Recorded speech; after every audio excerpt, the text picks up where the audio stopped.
Hey up guys, you alright? How are we doing? Hope you can hear me. I was just frantically checking that the mics are all working. I got some beeping in my ears last minute, so please do let me know. If not, you know my paranoia over these things, so always keen to make sure you can hear me okay and that I can hear all the blaring outro music. So yeah, welcome back to Chewing It Over. Those that are new around here, I'm Jack Chew, and we discuss whatever is topical, usually in MSK practice, often about education, often about what you guys are asking us to chat about. Commentators in all things MSK practice here in the UK, but also many of you tuning in internationally, especially on our audio podcast. So you don't always have to, although this records, it goes out live, then it records wherever it lands, YouTube, Facebook, Twitter, what else we've got, Instagram, Twitch. But then we put it onto our audio podcast. So you can find it wherever you listen to that, say Spotify or Apple and things. So especially our international listeners to that, welcome, hi. Today I wanted to talk to you a little bit about weightlifting injuries and gym sports injuries generally, because from a few different angles, we have had a lot of interesting conversations to that effect. And that's with therapists ahead of Therapy Live Sport Gym Sports, speakers for that event, talking about weightlifting and giving people insights into what athletes need to do with their bodies and understanding that sport better. But then also, we were the therapy partners at the Arnold Sports Festival, which is a really interesting event that was at the NEC, 60,000 people at the NEC, and not an interprofessional thing, although we did meet some of you guys, students and therapists and stuff, but generally speaking, we had 26 of our staff at the event and we were doing a variety of things, but it's mainly like gym enthusiasts, bodybuilders, powerlifters, athletes, but then personal trainers, coaches, as well as then you've got sort of strength and conditioning personal trainer style coaches, but then you've also got like individual specialism coaches like strongman coaches, powerlifting coaches, bodybuilding coaches, pose coaches, all sorts of stuff like that, right? But lots of people do interesting things with their bodies. And we spoke to them when they were competing. We're treating them and working with them. We spoke to them on our stand where we're talking about some of the educational work we're trying to do to translate some of our materials that are otherwise into professional use, but also trying to upskill personal trainers and helping people who are keen athletes to manage their training loads better and stuff like that. We also, of course, assessed a lot of people on stand and, you know, even off the side of the stage. So I did some like lectures and stuff. And so many of the questions were common, like regardless of, and we'll talk about bits of body parts and stuff today. So I definitely want to hear from you guys about why, what body parts do you feel you encounter problems with in the weightlifting game? Like what is a common presentation? Knees, backs, hips, shoulders, that sort of thing. Because when I talk about common themes, I'm not necessarily meaning like body part specific. I'm meaning the stories that precede it were so similar, regardless of where they then went on to be injured. And I found that interesting. Like on a load management level, on some of the other wider relationships between exercise and, say, mental health, or why people exercise, especially with regards to some of the what we'll call aesthetic athletes, like the physique athletes, bikini and men's physique, and then the bodybuilders. It's just a really interesting interplay, and I think as well the timing of it was very good for us. I think because we seem to have crossed the threshold with most people that they're more open to talking about the clear link between, say, mind and body on this stuff. You know, people talking about even the athletes that were telling their stories on the Be Inspired stage, they were like clearly open about what we know, what they felt and how that affected their performance, what motivates them and how that affected their ability, the longevity of their career or not. It's just a massive melting pot of things. And so I'm really keen to speak to you guys today about some of the themes that we noticed, but also want to hear from you as to whether or not you notice any of these recurrences too. And so please do get involved with that. Like what body parts get injured, what classic pathologies, but also what do you notice of a weightlifting gym sports type clientele clinically? And we'll get stuck into that as well. Now, one of the things I want to start with is what I was describing. Oh, I haven't put my little title up, have I? Let's put that up. That's nice there. What I want to start with is, yes, you had the common things like with rotator cuff tendinopathy and other classically known as impingement type symptoms. You got some hip groin pathology, understandable, especially CrossFitters. Other aesthetic athletes that were squatting deep and had questions about squat depth, groin pain, deep buttock pain in those positions that sounded hippie. And as ever, back pain, spinal pain generally. I think amongst this lot, we seem to see as much thoracic scapular type issues as you did low back, when usually low back is classically, we know on the data that is the most common issue across the piece. But I found it interesting, and I'll come to postulate why I think it is that they're kind of overrepresented on thoracic. It's sort of periscap, superficial, periscap musculature type symptoms. Won't call them injuries. And then we had people that were post rupture of various things: biceps, triceps, pecs, and lats, which I hadn't heard of before. I don't think I've even seen that before. A couple of patellar tendons, but more from they were telling the story of patellar tendon rupture. So you get some of that more acute stuff. But as I say, those common types of injury or body parts and locations and stuff, I think is less interesting than the fact that so many of their stories involve them spiking their training load. And in their defense, it's not like, well, not that I need to defend them. Of course, we can all make those sorts of mistakes. It's kind of classic. But it was that in this day and age, considering all that we've all been through as a society, they were all telling a story. Like, as soon as you were saying to them, give me the background of this, right? Some of them have jumped in and saying, it hurts here. And you're like, well, tell me a little bit more. We've got some time. Chill out. They were then saying,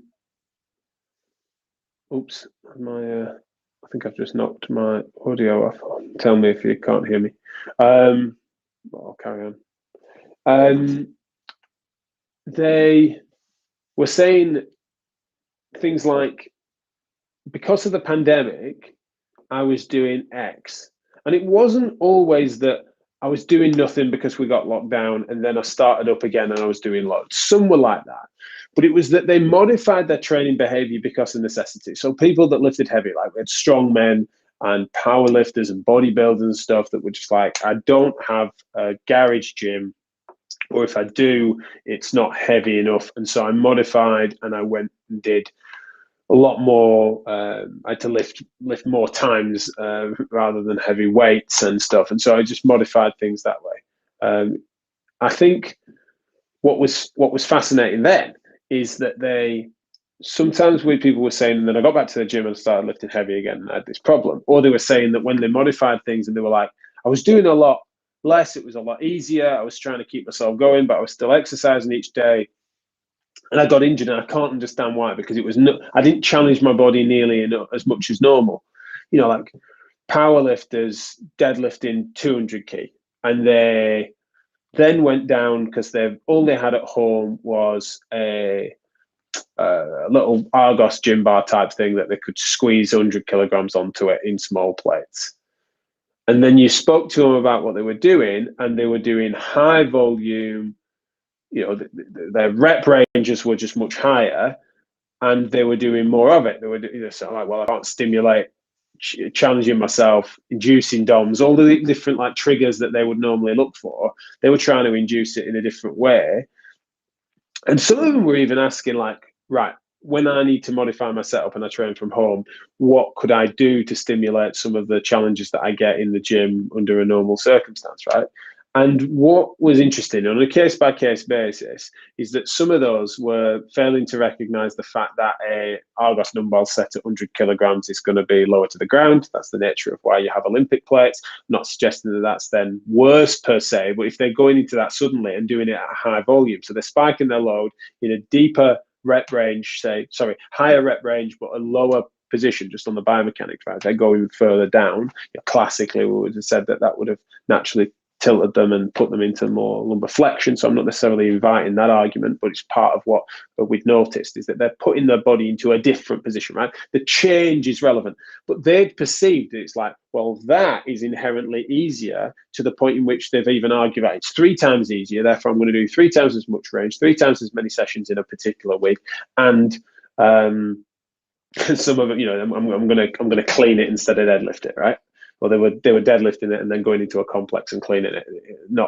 And some of these were powerlifters, so it was like, well, their cleaning technique, they were sort of muscling it over up into their shoulders just because they were trying to do something with this bar with as much weight as they could on it, right? I'm not calling them on that, by the way. Totally get it and understand why they were doing it in those circumstances. But they got some injuries, they got some niggles, they were carrying stuff that they've not been able to shake. And here's the kicker. That's the common theme I was seeing, and that's just one example of it, is that there was just too much change too soon or too quickly. Reedy calls it the rule of 2. I don't know if that's his thing, but he's often talking about that. And I think it's a shame that they made that mistake, but I totally understand it. And then you think, well, how did we as a team deal with those sorts of stories? And it seemed to be quite refreshing to people that we didn't then say, well, here's the 3 things you did wrong. Here's 3 ways you can put that right. Here's how you moved badly, especially because we had some technology. Many thanks to Valve Performance, who lent us their human track system, which we were trialing and still are trialing at the clinic. Absolutely phenomenal motion capture type system, and some other dynamometry we're doing on the stand. Like, I think people expected us to then say, right, let's see how you move, and then we'll break that down and sort of imply that what you're doing wrong and tell you how you should move correctly, and then everything will be okay. I think they expected that. They expected us to strip them down. So the fact that we instead sort of tailored it depending on their circumstances and did, you guys know, this is just a classically decent MSK assessment, I would argue, especially because I'm always going to sing our praises as a team. But what they were refreshed by was us then saying, and this is how you modify subtly your current routine, well, some cases technique, but often your routine or the parameters around your training, or now that you're back to doing what you enjoy. Because I think a lot of it was really interesting. And one of the things that we're mostly refreshed by, which surprised me a little bit, was that the amount of them that were doing maybe between 40 and even 70% of their training week, they were doing stuff they didn't enjoy in order to qualify them for what they perceived was necessary stuff to qualify them for the things that they enjoyed. So they were sort of saying, I've been doing this type of training because I love to, doing loads of yoga because I love to CrossFit, or I've been doing lots of HIIT workouts because I love to powerlift. There was some weird sort of crossovers there. And it was like, no problem cross-training. I wasn't then bad-mouthing cross-training, but it was just really interesting how miserable they were making themselves. Or they were like, someone had told them, in this instance, someone had told them for every hour that you deadlift, every hour that you powerlift, you need to do 3 hours of yoga in that instance. Or there was some that it was like a similar story, but for swimming or something like that, right? It was just that there was this idea that or another one is that for every time you snatch, you should snatch the same amount of time you should do under an empty bar. Where the implication with that was that you need to always dial in weight-free technique in order to then qualify you for safe. And what they were meaning by that wasn't necessarily for performance. They were saying for injury prevention and for injury management, and that was fascinating. Like, where's that coming from? So we were always hopeful that we would come across as decent and professional and be a breath of fresh air and stuff, but we didn't expect that so many were like eyes nearly popping out of their heads when we were saying, yeah, you can still do what you love. In fact, you should be doing a bit more of what you enjoy. That thing that you're doing that makes you miserable, that's good to do. It's fine to do it. But if you're not enjoying it, like, you're not obliged to do it. Like, that's a mistake. And then we were saying things like, well, just the smaller the modification to what you enjoy and what you're doing and what you're at your best at is better. So let's think about how we can not massively disrupt it. So if they some people were saying like, oh, because of my work schedule, I sort of do too much at the end of the week. Typically, like I'll train Wednesday, Thursday, Saturday, and then I've got work shifts more beginning of the week. This was particularly a personal trainer that's part-time, and he's also a paramedic and stuff, and he just worked a funny shift pattern that rings a bell, but he's one of several examples. And again, it was that, well, that's you and that's important to you, and let's work around that, rather than being like, well, no, you need to torture your routine to do something at work on a Monday night or something in the back of an ambulance. It's just like, let's not. Again, they were just kind of pleased that we were working with them on it rather than dictating to them. And so whilst it's not fair for me to suggest that that's representative, the opposite of that is what's representative of everyone I've ever met and therefore the industry at large, but it was quite clear that their expectations of us as therapists, and then their assumptions as to what it was going to look like when they talked to us about it, was a style of practice that isn't representative of what we're about. There seemed to be a relevant difference between what we did and what they expected, and in a refreshing way. Now, I would say that, wouldn't I? And they would say that. Maybe they're just being polite. And obviously, we don't know the results we got. Maybe we injured all of them. Maybe they all went back to training, applied our methods, and they're injured. We've not heard from them yet. We've had plenty of follow-ups and stuff. But what I mean is the casual conversations that we've had and stuff that we weren't rebooking follow-ups in or anything like that. That was just advice and assessment, and then documented for an assessment. And good luck, be on your way, and get in touch with us if you need us type conversations. We haven't heard from loads of them saying that they injured themselves applying our principles. But that said, I'm not going to imply that we rock their world and that they're now pain free and will be forever and ever, amen. Right? But I'm describing a difference. I'm not necessarily describing superiority. I would make a case for that what we're doing is good. I would, of course I would. But I haven't got the evidence to suggest that. I'm just meaning that spoke to me. It spoke to the fact that there seemed to be a difference in what people expected and what we delivered. And even if I go value neutral on that and say I'm not making a case for better or worse, I think that's interesting. So with regards to other common threads, one of the things that I was trying to get the penny to drop, and so it's a bit misleading if I said that this kept coming up in the questions and answers and stuff, because I was leading with this, like it was part of my slide deck and stuff when I was presenting, or when I was speaking to, doing the pre-briefings at the CrossFit event, and then at one point at the dance event, like I'd say this. And so people were bringing that up with me, and it resonated with them. So, I did put words in their mouth a little bit. But one of the things I've been saying is that for athletes, what we seem to need to get better at is helping them to understand, improve their instincts on whether they should be resting or whether they should be training. Because when people are training when they should be resting, then the classic could be that they're doing a load of box jumps on a navicular stress fracture, and they're just pissing it off, overstimulating it, revving it up. And it's because they, instead of getting it checked out by a credible professional, they saw their best friend's uncle's dog, who happens to be someone who used to know a physiotherapist or a chiropractor, and therefore they then went on and did a rock tape tutorial to strap up their foot, and then thought they'd be okay. And so they're just winding it up, right? It's training when they should be resting, right? There's a circumstance where in that specific circumstance, they should be resting from at least box jumps or impact activity, in this instance for stress fracture. And then there's those that were resting when they should be training. And then we met a lot of those where people had had a therapist or their instincts had told them that they should be, oh, this happened, and then I didn't train for 2 weeks, and then when I got back into it, it was still sore, and that was disappointing. And I did everything right, I rested it, I iced it and stuff. And they're telling you a story of, say, a minor muscle tear or a cramping or some sort of fairly minor innocuous thing that they, by the sound of things and by their own admission, sort of overreacted to, or a recurrence, or they're mismanaging a tendinopathy, classically, right, where they're sort of spiking their load and then backing too far off and stuff. They're not getting that slow, steady, heavy loading that we would try to stimulate change in that muscular tendinous unit or whatever it might be. And so again, you can't blame them for it. Sometimes they've been ill-advised. Sometimes their instincts were just bad, where they were resting when they should be training or training when they should be resting. With the former part, if you're resting when you should be training, this is the thing that I was amazed. As a therapist, we don't always talk about performance in the primary, whereas with this crowd, they were particularly interested in that. They were always aspiring to be their best self.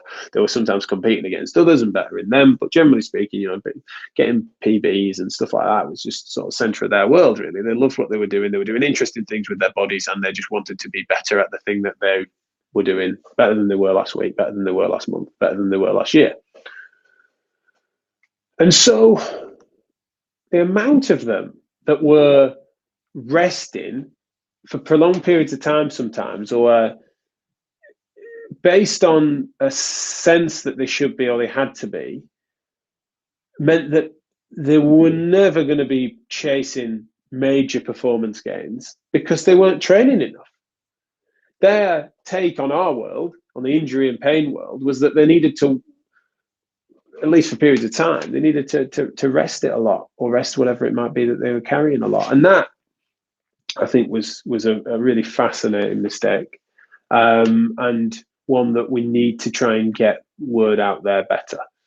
And so that was something that did concern me a little bit. And you'd think that, well, what's the harm in over-resting? It's like, well, the harm in over-resting, especially if it's induced by a sense of that's what therapists suggest, or that's what people need to do, then they're definitely not going to get the performance gains that motivate behavior change in exercise, right? You're not going to get those public health secondary benefits of exercise that we all know and love. And so it was painful to hear that was happening so much. And so we need to try to find a way to counter that. And I have some suggestions to how to do it.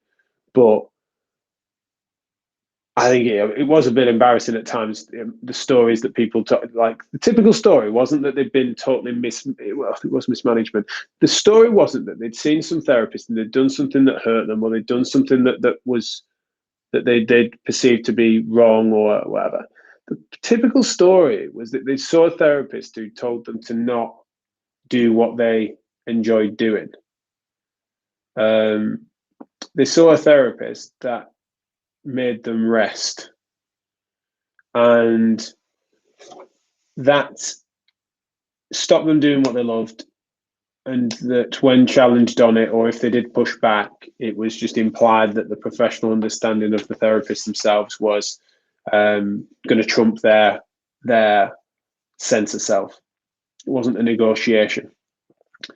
And above all else, you'd got lower limb stress fractures where somehow they instinctively thought they needed to lay up on a sofa, rather than thinking, well, I can still do, this CrossFit. I used it as a box jumper with a stress fracture. Didn't have CrossFitter with a stress fracture that was doing box jumps. It's like, I might not be able to do box jumps for a bit. Why are they not doing pull-ups, muscle-ups? Why are they not doing some seated work, other non-weight bearing activities? Why are they not matching up? Another revelation was, why don't you match up the intensity of your training, but you're just modifying these certain things that you can't do for a time, so that you can maintain the degree of stamina and specific endurance that you need for your chosen sport and pursuit, so that there's less of a gap when you need to get back into it, so that you've got these context specific activities that you've not done for a while that you definitely will need to build back up to. But as a general base and your aerobic base and stuff, it's not dissimilar. And you're like, oh wow, I never thought of it like that. It's like, I don't blame you for not thinking about it like that. You're not a therapist, but if you have seen therapists that haven't sort of hinted in that direction, then I don't understand. You get better therapists. But then also I thought, well, let's try and train those instincts better. Let's try and get them some resources they can trust, and get them the knowledge that they need to improve that. So we've got a few ideas there. First one being that upskill the profession. We're always talking about that. And fortunately, we have just the ticket for that, in my opinion. Therapy Live Sport in November is just that, right? So it's weightlifting, injuries, sport is this year gym. We did triathlon sports last year. The agenda is now available. It's Saturday, the 13th of November. And of course, therapy-live.co.uk/tickets is where you can find those. So please do. I should be able to post that actually into the chat function. So have a little look, register for free now there. That is going to be answering some of the questions that I've just described, really. I think we need to level up our understanding of how to best manage these athletes and talk about best practice with the best experts in the game. What we've included this time is some translation pieces, like what does it mean, and what do you ask of an athlete's body when they are powerlifting? How is that distinct from bodybuilding? How is that distinct from CrossFit? What are the relevant distinctions there? It's a bit like when therapists say, "Oh, I've been asked if I can cover a basketball game, but I don't really know basketball." Study it. What do the different positions do? Or it's a bit like, well, rugby union is a better example. Like people, what's a prop forward need to do with his body that a fullback doesn't, and stuff, and what are the similarities, of course, as well. And it's like people don't seem to want to spend that time understanding the disciplines, especially when people are diversifying their training, doing strongman type lifting and stuff. It's like, well, what's the difference between a shoulder press and an axle press? What's the difference between Olympic weightlifting, clean and jerk, and say, an axle press, as we just said, or a log press? And why would that matter to us? Why would it?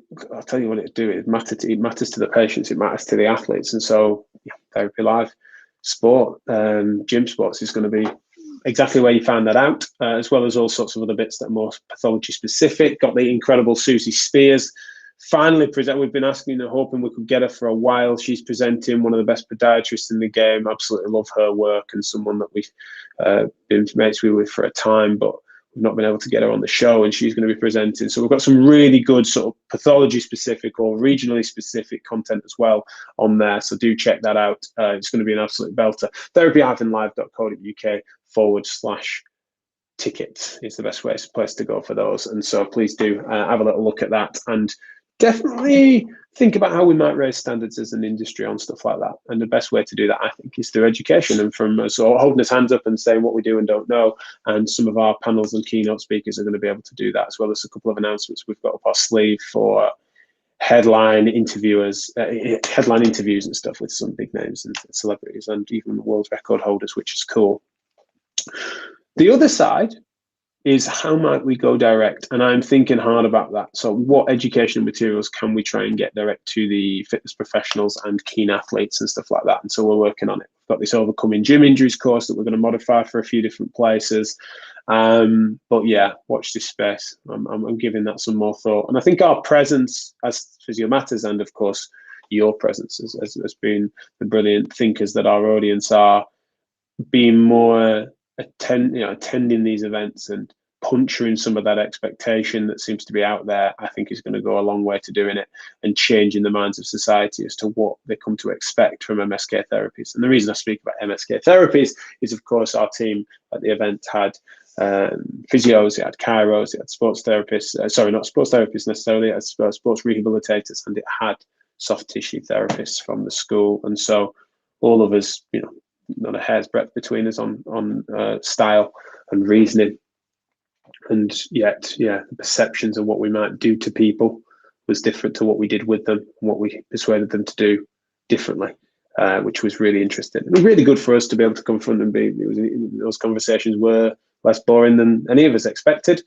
but something for us all to reflect on, regardless of what the outcomes are, which we don't necessarily know yet. But hope that's been interesting. Hope please do let me know what your thoughts are and what you see, especially any regional body parts that you feel you see a lot of. I'd love to do some tuning it overs where we took a deep dive into specifics on, say, rotator cuff issues of the lifter's shoulder. A lot of people doing overhead stuff, overhead squats, that sort of thing, seem to flare those up. So I'm happy to get really specific on it. But for this one, I just wanted to give an overview, especially give you some insights into what we've experienced recently. That link again, therapy-live.co.uk/tickets. And if I'm not mistaken, very cool little graphic here as well. I'm covering up, aren't I? Very smooth, Chew, very smooth. Saturday, 13th of November. So anyway, that's enough from me. Thank you so much. Just remembered it'd be remiss if I didn't mention, but you will have probably seen it across social media because this seems to be going semi-viral, is that we're doing a special event about the CSP's fee increase, which I think I'll talk about on another Chewing It Over either later this week. I think we've got guests on for the rest of the week, but then maybe next week we'll talk a little bit more about this. which is really interesting. So please do check that out. That's at physiohavingmatters.com/special event. And yeah, you'll find that on social media. It's everywhere.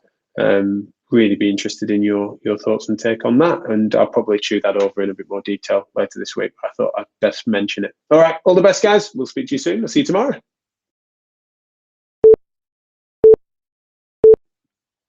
Wrong one, wrong button. It's embarrassing. Bye.